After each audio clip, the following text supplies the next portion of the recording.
본문 말씀은 사도행전 2장 42절 말씀이죠. 어떻게 저와 여러분이 영적 상태를 올바르게 하나님 앞에서 또 현장 앞에서 바르게 확인할 수 있을까요? 세 가지가 확인되면 됩니다. 세 가지가 저와 여러분에게 발견되면 됩니다. 첫 번째는요, 나는 지금 이 시간에 이것 되고 있는가? 말씀 집중되고 있는가? 이거는 좀 다른 의미겠죠. 성경은 하나님의 말씀이지만 우리가 성경을 많이 안다고 그래서 이 성경을 깊게 연구할 수 있다고 해서 그 상태가 말씀 집중하는 상태는 아니라는 거죠. 예전에는요 그런 게 있었어요. 우리 교회에 흐르는 영적인 상태가 어떤 상태였냐면요, 성경을 강조하다 보니까 이렇게 가는 거예요. 경건주의로 가는 거예요. 그래서 숲속에 산속에 들어가 가지고 교회를 세워서 경건의 연습을 한 거예요. 그래서 여러분 유럽에 가면요, 산속에 이 신학자들이 또 종교인들이 또 자칭 예수를 믿는다라고 하는 사람들이 이제 수도를 하는 거예요. 이것 또한 바른 복음은 아닙니다. 경건은 필요 없다 이 말이 아니고, 이 성경을 통해서 복음이 사실은 누려져야 되고 복음 속으로 들어가는 그런 말씀이 되어져야 돼요. 실제로 내가 말씀 집중 속에 있는가, 이게 확인되어져야 됩니다. 사실은 우리가 많은 것을 기억하고 또 기억된 대로 우리가 살아가지만은 정작 매일매일 기억해야 되는 하나님의 말씀, 그거는 우리가 사실 놓치고 있다라는 거예요. 이것이 먼저는 발견되어져야 되겠죠. 두 번째는 뭐가 확인되고 뭐가 발견돼야 되겠습니까? 실제로 하나님과 소통하는 이 기도가 누려지고 있는가. 그래서 다른 게 아니고 하나님을 만나는 그 시간이 나에게는 가장 행복한 시간이 되고 있는가. 어떻게 우리의 영적인 상태를 확인할 수 있고 발견할 수 있겠습니까? 첫 번째는요, 지금 이 시간에 내가 말씀 집중 속으로 들어가고 있는가. 그러면 그 집중의 상태에서 일주일 동안 내가 살아오고 있는가, 살아가고 있는가. 그러면 당연히 뭐가 누려지냐면요, 하나님과 만나는 기도의 시간이 누려진다라는 거예요. 그것이 저와 여러분에게 어떻게 옵니까? 정말로 행복한 시간으로 온다라는 거예요. 우리 렘넌트들 이 자리에 예배하러 말씀 들으러 왔는데, 말씀 듣는 이 시간이, 찬양하는 이 시간이, 기도하는 이 시간이 어떻게 되어져야 되겠죠? 가장 행복한 시간으로 되어져야 돼요. 꼭 그렇게 되어지기를 축복합니다. 이 안에서 하나님은 저와 여러분을 통해서 뭘 이루어 가시냐? 세 번째입니다. 이거 하시기를 원하시는 거예요. 전도 역사. 여러분, 전도는 뭐죠? 분리해서 얘기하면 전도는 뭡니까? 예수 그리스도를 증거하는 거예요. 예수 그리스도를 증거하는 거예요. 그게 전도입니다. 역사는 뭐죠? 히스토리입니까? 그 말이 아니고, 역사라는 성경에서 말하는 이 역사는 하나님이 이루어 가신다라는 거예요. 그래서 전도 역사라는 이 말은 무슨 말입니까? 예수 그리스도를 증거하는데 그 주체가 내가 아니고 누구라고요? 하나님께서, 전능하신 하나님께서 이루어 가시는 거예요. 그럼 내가 정말로 해야 될 것은 뭐죠? 말씀 집중이에요. 정말로 저와 여러분이 누려야 될 것은 뭡니까? 기도예요. 이 두 가지 상태 속에서 당연히 나올 수밖에 없는 그 축복이 전도의 역사라는 거죠. 이것이 저와 여러분이 평생도록 받을 뭐다? 응답이다.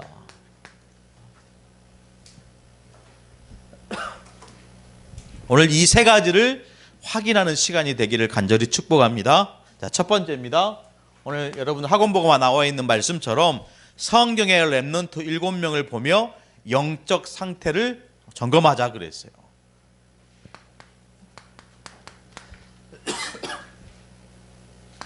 첫 번째 나오는 렘넌트가 누굽니까? 요셉입니다. 요셉은 물론 13년 동안 노예 생활 감옥살이 했어요. 중요한 시간표 속에 이 요셉이 애굽의 바로왕 앞에 서가지고 하나님을 증거했어요. 애굽의 총리가 되고 나니까 자기를 팔았던 형들이 와서 자기 앞에 무릎을 꿇었어요. 이제 무릎을 꿇었을 때 이 요셉이 한 고백이 있어요. 그게 창세기 45장 5절 말씀이에요. 당신들이 나를 애굽에 팔았다고 해서 근심하지 마소서, 한탄하지 마소서. 그 다음의 말이, 그 다음에 요셉의 고백이 너무 중요해요. 하나님이 보내셨다라는 거예요. 당신들이 나를 미워하고 시기하고 질투해서 이 애굽에 버린 게 아니고 판 게 아니고 하나님께서 나를 생명을 구원하시기 위해서 당신들보다 먼저 나를 보내셨다. 여러분, 이 요셉의 영적 상태를 알 수 있겠죠. 그렇죠. 요셉은요, 상처 속에 없었어요. 요셉은 염려 속에, 문제 속에 사로잡히지 않았어요. 오히려 문제를 통해서 내게 와 있는 수많은 수천 가지 여러 가지 어려운 현실을 통해서 나를 향한 하나님의 계획을 발견한 거예요. 이것이 지금 이 시간에 저와 여러분이 붙잡아야 될, 또 실제로 확인해야 될 나의 영적 상태가 되어야 됩니다. 그러니까요, 이 언약을 전달받은 이 모세가 결국에는 뭐 얘기하러 애굽에 들어갑니까? 이거 얘기하러 가는 거예요. 피제사 드려야 된다.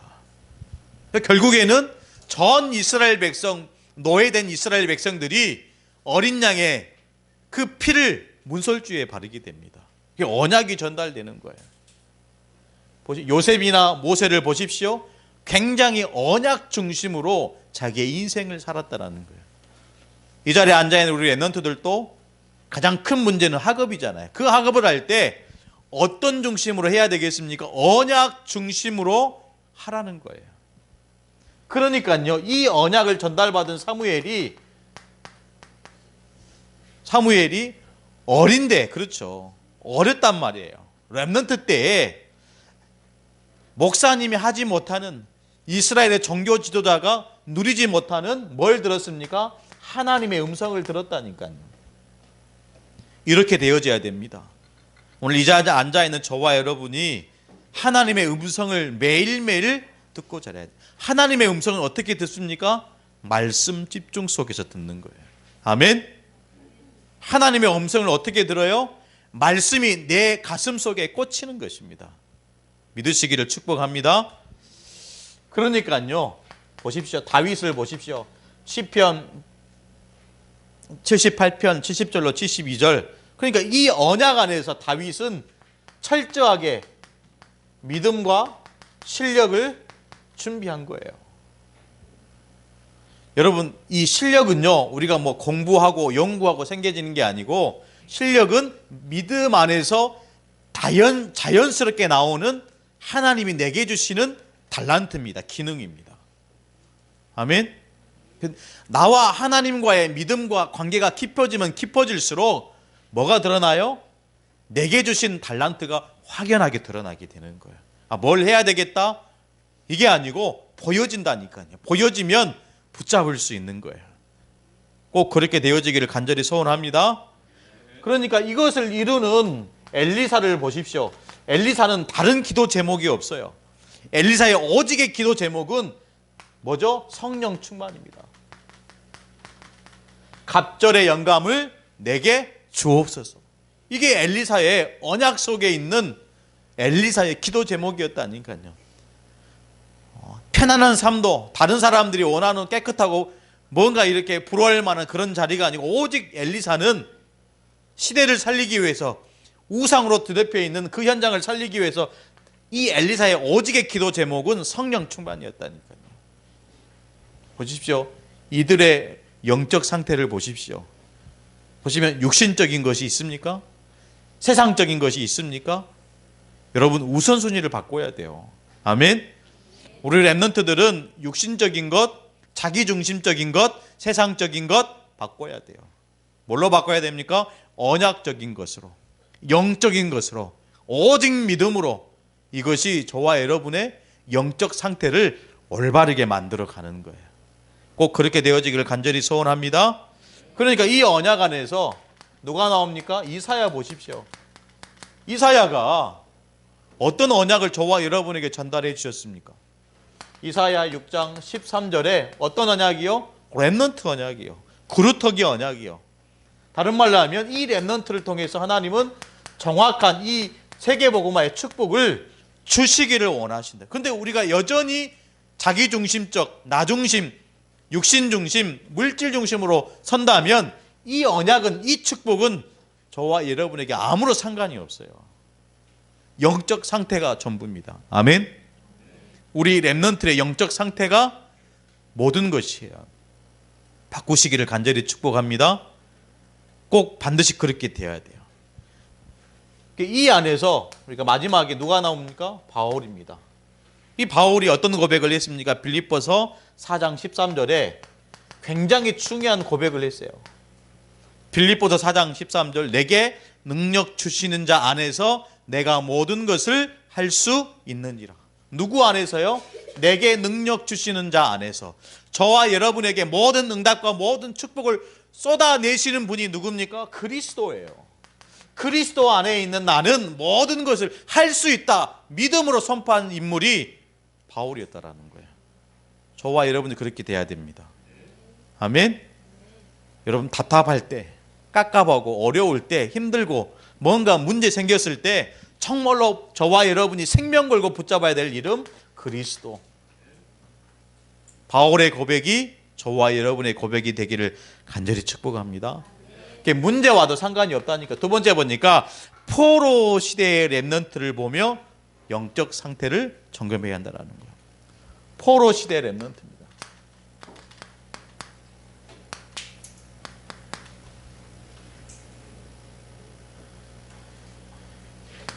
누가 있을까요? 포로 시대 하면 누가 가장 먼저 떠오릅니까? 포로 시대 하면 누가 가장 떠올라요? 다니엘입니다. 또 다니엘에 몇 명 친구가 있었죠?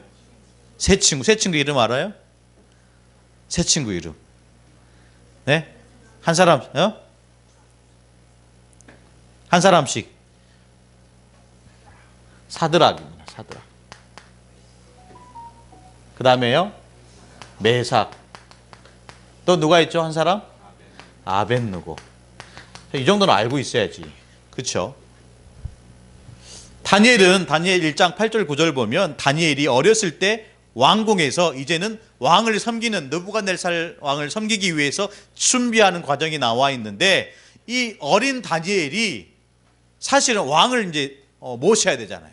그래서 이 왕의 신하들이 이 다니엘을 가장 좋은 곳으로 이제는 먹이고 가르치고 입히고 하는 거예요. 이제 그때 다니엘이 한 고백이 있어요. 어떤 고백이 있습니까? 왕의 산의 진미를 거부했단 말이에요. 왕의 음식을 거부했다는 것은 무슨 말입니까? 왕이 음식을 먹기 전에 반드시 그 음식은 우상제단에 바쳐져요. 우상제단에. 그러니까 그 우상이 제단에 바쳐진 그 음식을 렘넌트인 다니엘은 당연히 거부할 수밖에 없어요. 그때 다니엘이 성경에 보니까 뭘 정했다고요? 여러분 뜻을 정했다는 것은 무슨 말입니까? 생명을 걸었다는 거예요. 복음에 생명을 걸었다는 거예요. 하나님 자녀의 삶에 생명을 걸었다니까요. 우리가 살아가다 보면 타협할 수 있잖아요. 불의와 타협할 수 있잖아요. 그런데 다니엘은 뜻을 정하고 하나님 편에 생명을 걸어버렸다니까요. 이게 포로 시대에 살았던 다니엘의 영적 상태입니다. 지금 이 시대를 살아가는 우리 렘넌트의 영적 상태가 돼야 돼요. 아멘? 여러분 세상과 타협하겠습니까? 타협할 것 같고 막 다 타협, 다 쓸개까지 다 빼주고 그러면 안 돼요. 뜻을 정하고 복음이 아니면 철저하게 반대 정신으로 서야 돼요. 꼭 그렇게 되어지기를 간절히 축복합니다. 그러니까요, 이 왕을 보시면 느부갓네살 왕이 금신상을 만들어 놓고 거기 앞에 절하라는 거예요. 그런데 이 사드락 메삭 아벳느고가 뜻을 정했잖아요. 절하지 못한다. 우리는 하나님을 믿는 사람이다. 그러니까 이 왕이요 막 분을 발하고 화를 내가지고요 어디에 던져 넣습니까? 풀무불에 던져. 그것도 몇 배나 뜨겁게 했다고 성경이 말하고 있죠? 7배나. 심지어 옆에서 이 세 사람을 붙들고 있는 사람을 이제 던지려고 하는 그 사람이 불에 탈 정도로. 성경에 보니까 풀무불에 3명을 던져 넣는데 그 풀무불에서 4명이 막 돌아다니고 있는 거예요. 그러니까 한 사람은 누구라고요? 하나님이 보내신 주의 천사. 성경에 보니까 이들이 이제 나왔어요. 이제 왕이 불러냈어요. 근데 불러 나왔는데 불에 탄 냄새가 나지 않을 정도로 하나님 지키시고 보호하신 겁니다. 여러분 세상과 타협하는 사람은 이 축복을 받을 수 없어요. 그렇죠? 하나님 자녀는 세상에 털끝 하나 건드리지 못합니다. 이게 포로 시대 때 하나님을 믿었던 렘넌트의 영적 상태라는 거예요. 그러면서 에스더라는 인물이 나오죠. 에스더. 죽으면 죽으리라. 누구의 왕후였습니까? 바사왕. 세계 역사를 보면 아수르라는 나라가 북이스라엘을 먼저 멸망을 시켜요. 그러면서 느부갓네살 왕이 나타났는데 느부갓네살 왕이 어디 나라 왕이었습니까? 바벨론. 바벨론에 의해서 남유다가 멸망을 해요. 그래서 이 바벨론에서 약 70년 동안 포로 생활을 합니다. 그런데 이 바벨론을 무너뜨린 나라가 바사예요. 이때 첫 번째 왕이 고레스입니다. 이 바사는 페르시아의 세계 역사에 페르시아입니다. 지금의 어딜까요? 지금이 어딜까요? 이란이에요. 그래서 지금도 이란의 시조는 고레스예요. 세계 역사에 보면 이 이름이 키루스라고 나와요. 이 키루스를 지금도 이란 사람들은 자기들의 시조로 믿어요. 이 바사의 고레스 왕이 첫 번째 왕이 되면서 중간에 여러 왕이 나옵니다. 그리고 마지막에 다리오 왕이 나와요. 이 중간에 아하수에로 왕이 나와요. 그때 활동했던 렘넌트가 예스더입니다. 그때 여러분 어떻습니까? 이때 예스더라는 이 여자 렘넌트가 어떤 굉장히 중요한 결단을 했죠? 죽으면 죽으리다. 왕이 부르지 않으면 왕 앞에 나아갈 수 없는데 왕이 불러지 않았는데 왕 앞에 나가면 죽을 수밖에 없는 나라 정책인데 죽으면 죽으리다. 하나님의 언약 붙잡고 죽음까지 불사하는 믿음으로 나아갔던 예스더. 이것이 예스더의 영적 상태라는 거예요. 다시 한번 얘기합니다. 아무리 힘들고 어려워도 여러분의 신앙을 포기하지 않고 세상과 타협하지 않으면 됩니다. 아멘. 내가 정말로 렘넌트가 맞다면, 나를 정말로 사랑하시고 나를 지키시는 하나님이 맞다면 아무리 힘들고 어려워도 풀무불에 던져도, 보십시오, 다니엘은 사자굴에 던져졌다니까요. 근데 하나님이 사자굴에서도 7개나 뜨겁게 한 이 풀무 가운데서도 하나님은 주의 천사를 보내시고 지키시는 거예요. 이 영적인 상태가 저와 여러분의 상태가 되기를 축복합니다. 여기 보세요. 코 파지 말고 다들 집중.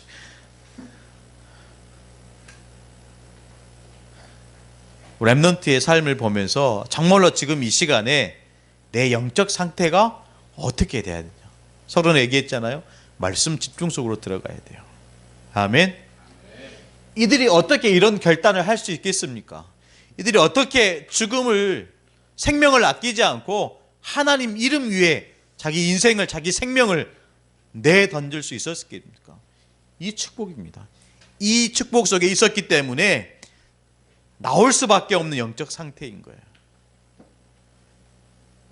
세 번째 뭐라고 얘기합니까? 초대교회를 보며 영적 상태를 점검해 봐야 됩니다.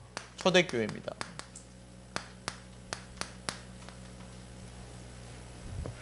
초대교회는 이런 믿음의 사람들의 어떤 영적인 것을 사실은 본받고 따라갔던 굉장히 중요한 신앙입니다. 그러니까요, 믿음 안에서 이렇게 살아갈 수밖에 없다니까요. 사도행전 1장 14절 말씀, 오로지 기도에 힘쓰더라. 그래서 정말 초대교회 성도들은 이것 된 거예요. 오직. 여러분, 세상의 것과 타협할 수 있는 상태가 아닙니다. 그렇죠. 아예 그냥 생명 걸어버린 거예요. 자기의 인생을 복음 앞에 그냥 내던진 거예요. 오직입니다. 그러니까요, 이 믿음 안에서 당연히 올 수밖에 없는 하나님의 시간표, 사도행전 2장 1절 말씀, 오순절 날이 이미 이르매. 무슨 시간표입니까? 성령이 저와 여러분의 믿음을 보시고 역사하는 시간표라는 거예요. 우리 렘넌트들 영적 상태를 바르게 해야 됩니다. 아멘. 여러분 교회 와가지고요, 우울해 있지 말고 뭔가 다른 것에 빠져 있지 말고 하나님 말씀 그 집중 속으로 들어가는 저와 여러분 되기를 간절히 축복합니다. 여러분, 경건주의가 아니라니까요. 그렇죠. 복음 속으로 들어가야 돼요. 하나님의 은혜의 깊은 속으로 들어가야 됩니다. 그러기 위해서는 오늘 우리에게 주시는 본문의 말씀처럼 사도행전 2장 42절, 하나님의 말씀 외에는 답이 없습니다. 아멘. 하나님의 말씀 외에는 길이 없습니다. 하나님 말씀 외에는 생명이 없습니다. 사도의 가르침을 받아 서로 교제하고 떡을 떼며 기도하기를 힘쓰니라. 이게 렘넌트의 영적 상태가 돼야 될 줄로 믿습니다. 사도의 가르침을 받았다라는 것은 무슨 말입니까? 사도의 가르침을 받았다는 것은 무슨 말이에요? 다른 게 아니죠. 강단 말씀.